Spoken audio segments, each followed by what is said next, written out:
Okay, Corey, tell us about your family. About my family? Yeah. I have a wife, Kim. Been married for 16 years. 2 children, Spencer, he's 8, Sydney, she's 6. Okay, how long have you been at Indian Trail Church, and what do you do there? I have been here, boy, I don't know if it's going to be 7 or 8. Well, no, I came just after Spencer was born, and Spencer is 8, so this January will be 8 years old, or I will be here 8 years in January. What do I do? Currently, I have responsibility and oversight in multiple areas, kind of overseeing missions, finances of the church, children's ministries, that's 0 through 18, and then some of the adult ministries, men and women.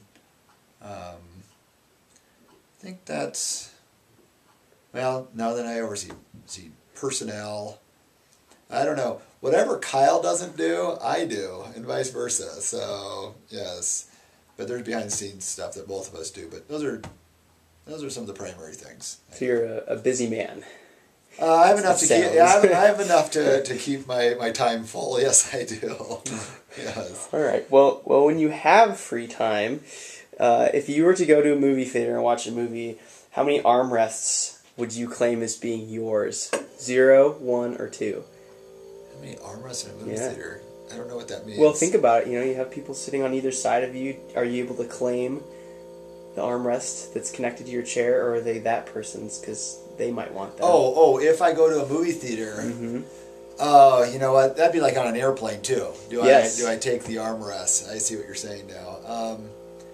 You know what? I tend to give people their space, and I probably, I might like halfway through start slipping my arm up if they're not using it, but I generally, like if my wife's with me, I would just lean on her rest on that side and ignore the other one.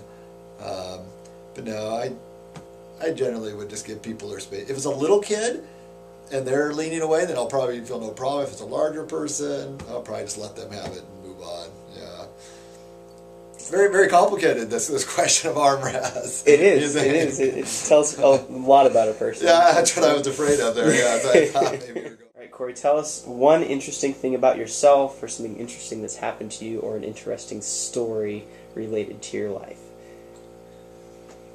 Well, interesting is all in the eye of the beholder, so to me this was interesting. I hope I did not bore you.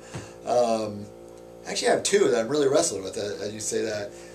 Maybe I'll make them both short. One was, I've never found anybody else that this has happened to them.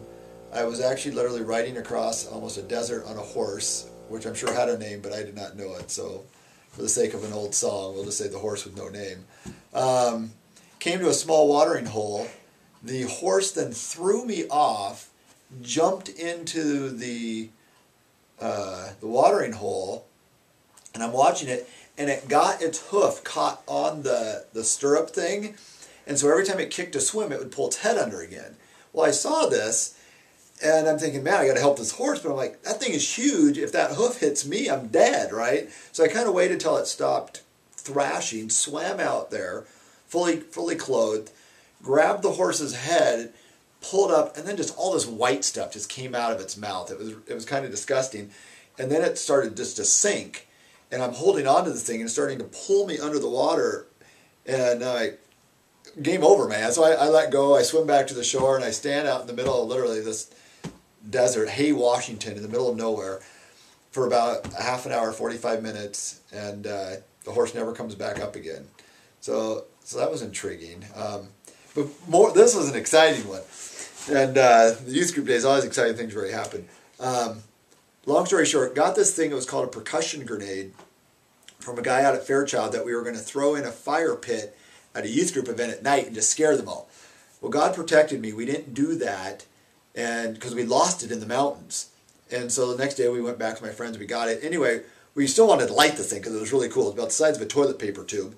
And so we put it in a galvanized bucket in our backyard, And me and my brother and a friend, we stood out back about 20 feet, lit this thing. Oh, and in the bucket, it was full of water. And so we lit it. We're sitting there talking. Do, do, do, do. This sound goes off like a cannon. And no exaggeration, literally, this was a summer day, dead calm. This wind blows past all of us. The entire yard is steaming, and the galvanized bucket is as flat as a pancake. It was only because of an act of God that we were not dead at that point. All right, last question. Why are you a follower of Jesus Christ? Why am I a follower of Jesus Christ?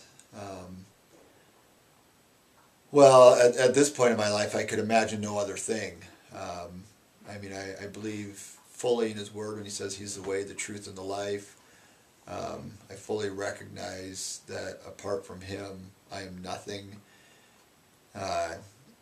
Come to a deep conclusion. I was put here for one purpose, and that's to bring Him glory with my life. And so knowing that, understanding, believing that, I couldn't imagine doing anything else with my life.